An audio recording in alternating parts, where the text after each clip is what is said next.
Dans l'épisode précédent, on entrait dans une nouvelle phase, fiabiliser le 78 pour qu'il tienne 50 000 km qu'on compte lui faire avaler à travers l'Afrique. Chaque pièce remplacée, chaque boulon resserré, c'était une étape de plus vers le départ. Et même si on commence à voir la bête se dessiner, il reste encore du travail. Dans ce 7e épisode, on continue sur la même lancée, à la recherche du véhicule le plus fiable possible avant l'aventure. Il est temps pour nous de transformer Mate en véritable véhicule d'expédition, sur les routes de l'aventure de l'Afrique et du Moyen-Orient.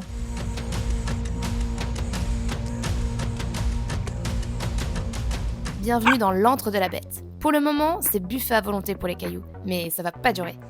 Là, Thomas est en train de nous installer les plaques de protection, ce qui sera indispensable pour l'Afrique avec toutes les projections qu'on va prendre dessus. Est-ce que tu peux m'en dire plus sur les plaques de protection, Rival, que tu nous installes? Ouais, donc ces plaques de protection en aluminium 6 mm, c'est embouti, contrairement à d'autres plaques qui sont juste plates, et moins résistantes au choc et du coup plus épaisses pour compenser, donc forcément plus lourdes. Donc là tu as un petit truc un petit peu plus léger, mieux travaillé aussi au niveau des aérations et compagnie pour les refroidissements et les choses comme ça. Ouais. Ça respecte plus une plaque type origine qu'une plaque classique toute plate, toute droite. Okay. Et là, donc on a celle-ci qui sera pour l'emplacement qui sera juste en dessous le pare-buffle. On aura la deuxième qui sera, si je dis pas de bêtises, pour la transmission. Boîte de vitesse, boîte de transfert. Merci. Mais c'est ça, parfait. Et la dernière pour le réservoir. Yes. Voilà, à savoir que nous on a un réservoir de 90 litres en dessous et de 240 litres à l'intérieur. Mais vu que tout passe par le 90 litres, si on a un trou dans le 90 litres, on reste sur place. Moi, ce que j'aime bien, c'est cet aspect pailleté. C'est beau. Elle brille de mille feux. Sur une expé comme celle-là, le dessous du 4x4 va être mis à rude épreuve. Alors on blinde tout ce qu'on peut. Les plaques de protection, c'est pas du luxe. C'est l'assurance de ne pas finir une vidange forcée au milieu de nulle part.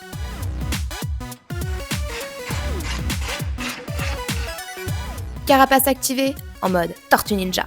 Mate est prêt à enflammer le bal de l'Afrique.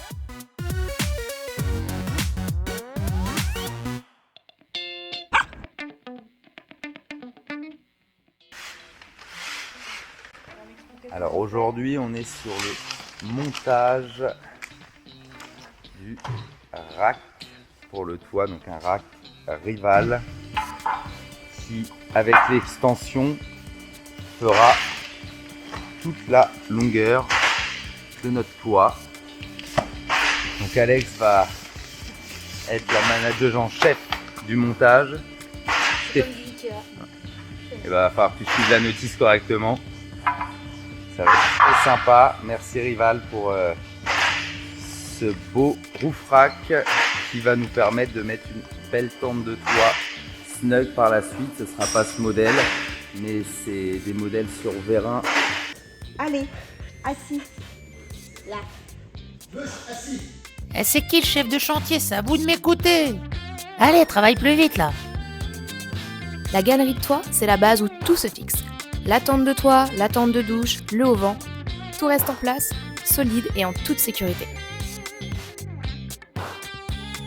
Je vais finir par devoir vous donner un coup de patte là. C'est ouf mon long. La galerie de toit Rival est enfin montée. Entièrement en aluminium, elle est légère et robuste, un vrai atout pour l'expédition. Et malgré les 2,10 m du toy, son poids plume nous a permis de la mettre en place sans difficulté. Simple, solide, efficace. Dernière étape, la fixation des supports de gouttière sur le toy.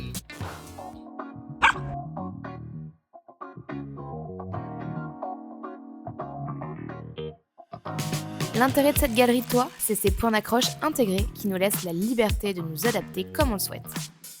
On a vécu 5 ans en Australie et la mode là-bas dans le boulot, c'est un qui bosse, 3 qui regardent.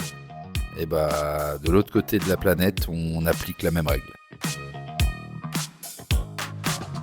Maintenant que Tom a bien bossé, on peut enfin découvrir notre auvent qui nous abritera du soleil pendant toute notre traversée de l'Afrique.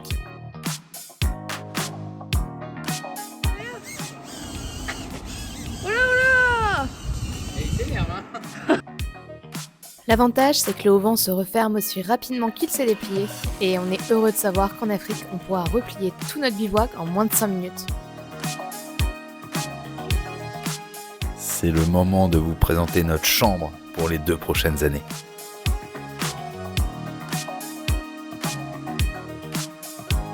Et voilà, juste comme ça, on vient de passer d'un 4x4 à un duplex.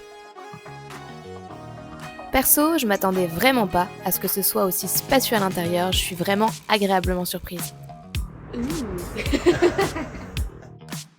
Donc là, ce qu'on est en train d'équiper, ce sera notre douche, nos toilettes, notre vestiaire. Ce sera une pièce à tout faire, supplémentaire sur notre 4x4 qui ne fait que 3 mètres carrés comme vous le savez et elle sera bien utile pour nous. Une fois de plus, l'avantage c'est qu'on pourra la déplier ou la replier en moins de quelques minutes et ça c'est ultra appréciable.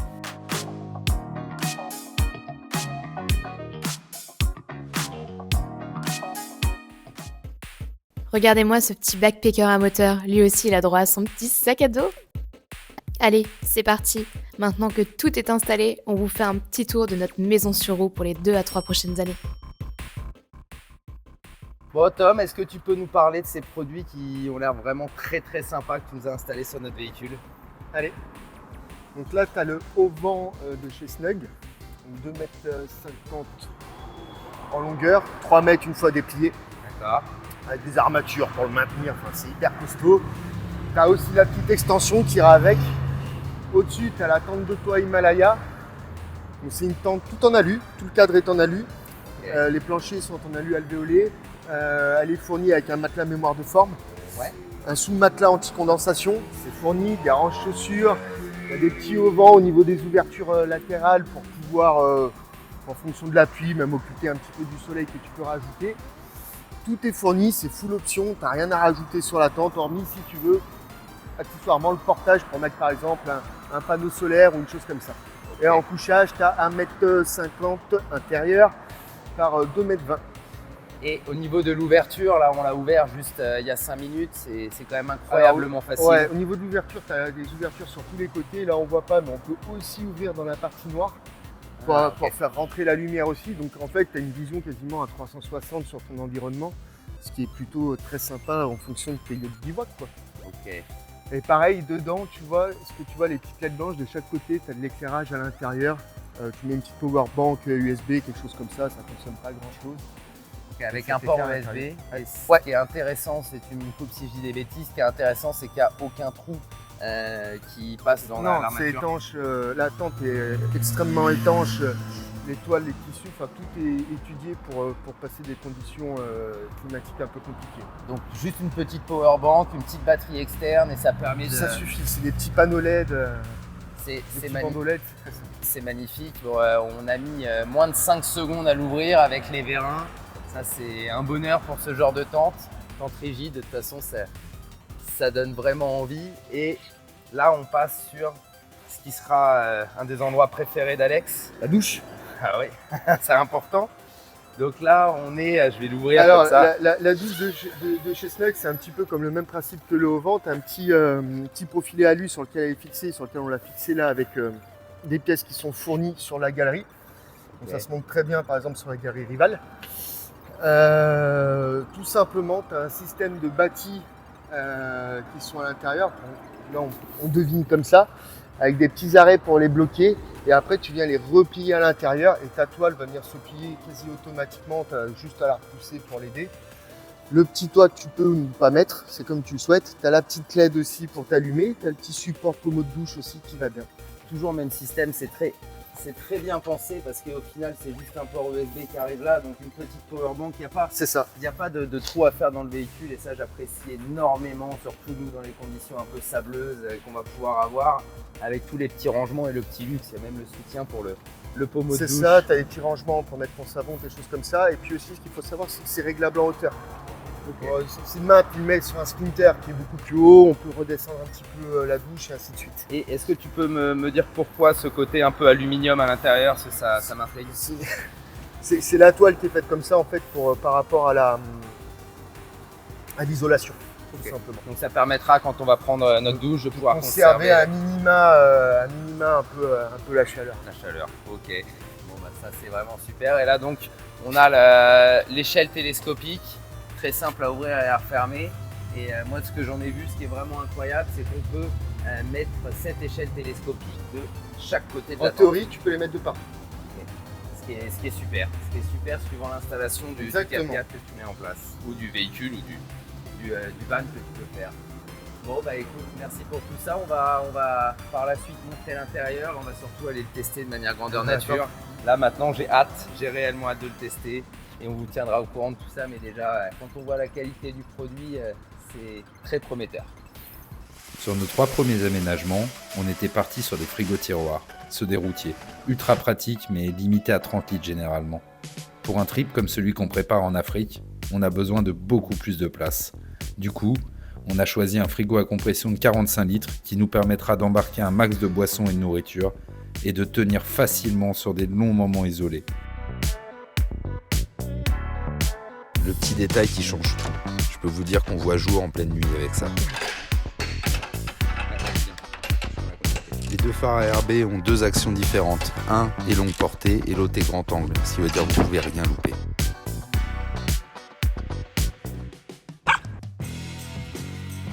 On a eu beau chercher sur les réseaux, mais aucune vidéo explicative de comment utiliser un treuil. Donc Tom va nous expliquer, ça va nous aider et ça pourra vous aider également. Tom, mon partenaire de Road Trip Équipement, nous a installé un treuil, un come-up.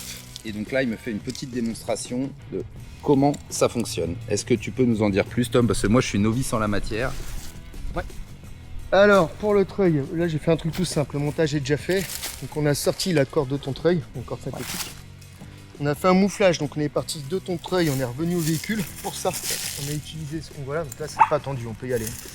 On a utilisé ce qu'il y a là, qui est une petite poulie, un anneau de mouflage en fait, qui est spécifique pour les cordes synthétiques. Donc tu vas préserver ta corde. Là, ici, on a utilisé une manille souple pour la relier à ta sangle. Très bien. Qui est sur un point, on a pris une souche.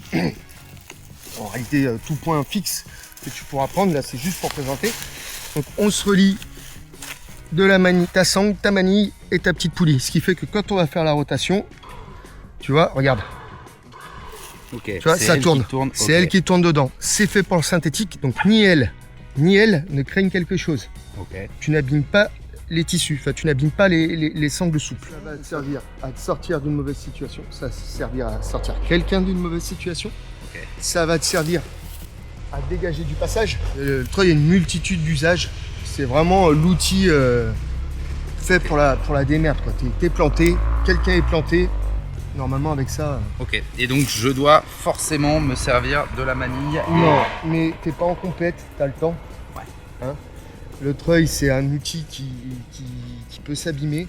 Si admettons que tu sois tanké, le véhicule est lourd, tu sais pas trop ce que tu vas ramener avec toi ou le véhicule du copain que tu vas tracter, donc on préserve le matériel. Donc pour préserver le matériel, on fait ce qu'on appelle le mouflage. Ouais. Ce qui permet au treuil de décupler sa force. Il va tirer moins longtemps, mais c'est pas grave, ça, on s'en fout. Et puis voilà. Et quand je vois d'autres voyageurs qui sont allés en Afrique, des fois dans le désert, ils se retrouvent en situation un peu délicate. Ça va pouvoir m'aider aussi dans certaines situations. Dans la situation extrême, si tu as peur effectivement du désert, de l'angle, ouais, et que tu as un point sur le côté, effectivement, tu peux faire avec un système de renvoi un maintien latéral. Ouais. Et toujours le même système. Je Toujours mets en place la poulie. poulie, Ok. Je ne mets jamais le treuil tout seul. Tu peux, juste sans mouflage. Ouais. Oui, tu peux. Ok. Mais là, tu préserves le treuil. Et je double la force de tractage. Regarde. Manille souple. Donc c'est très simple. Il faut que ça serre au niveau du nœud. Donc tu la passes d'abord là-dedans. Ouais. Là, tu tires. Tu repasses là. Et là, quand tu vas tirer, en fait, ça va venir serrer à l'embasse du nœud et ça peut pas s'échapper. Ok. Ça risque rien. Tom me disait, et ça c'est un conseil très important, parce que sinon je ne l'aurais pas deviné, qu'il faut toujours s'en servir moteur allumé pour éviter de décharger la batterie et de se retrouver à... C'est un gros consommateur. Dans l'idéal, il faut des gants. Hein, là, c'est juste pour présenter. Donc là, tu te mets à 1 mètre, 1 mètre 50. Ok. Tu vois, là, on est arrivé sur cet endroit-là. Tu vois, la corde est différente. Ok. Normalement, il ne faut pas tracter. Là, ça veut dire que tu arrives, tu n'as plus qu'un brin sur ton rouleau. Donc Un là, brin, c'est-à-dire il est juste un tour rond autour du rouleau. Il faut éviter et de s'en sur toute servir. la longueur. Ouais. Mais ça, faut éviter de s'en servir à Ouais, partir de cet endroit. voilà. Et si je suis vraiment dans l'embarras, est-ce que je peux m'en servir? Tu as de la sangle. Tu rallonges avec de la sangle. Et si malgré la sangle, j'ai pas assez, par exemple, je suis dans le désert ou je ne sais quoi, et le premier arbre à 50 mètres, je peux rien faire. Faut te débrouiller. Ok. Pour la lune. Donc in, ça rentre, out, ça sort. Donc là, tu la guides tout doucement. Tu la tiens en tension en fait. Et tu vois, tu la laisses s'enrouler. Juste toi, tu gardes la tension, tu fais juste attention qu'il n'y ait pas un nœud ou un truc qui t'embarque. C'est pour ça qu'il faut mieux être, je te dis, à 1 mètre, 1 mètre 50, histoire de ne pas aller perdre tes mains là-bas dedans. Si elle a servi dans la boue, tu la prends, tu la rinces. Tu vois, tu la fais sécher. Je peux quand même l'enrouler. Oui, tu peux. Mais tu la rinces et tu la laisses sécher tout simplement ton linge sur son support. Tu peux le projeter.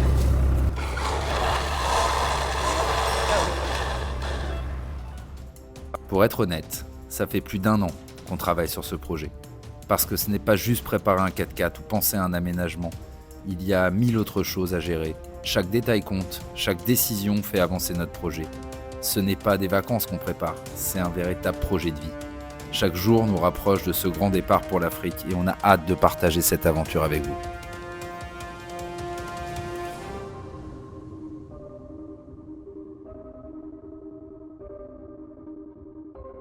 Alors si tu ne veux rien louper de cette belle aventure, n'oublie pas de t'abonner et d'activer la cloche.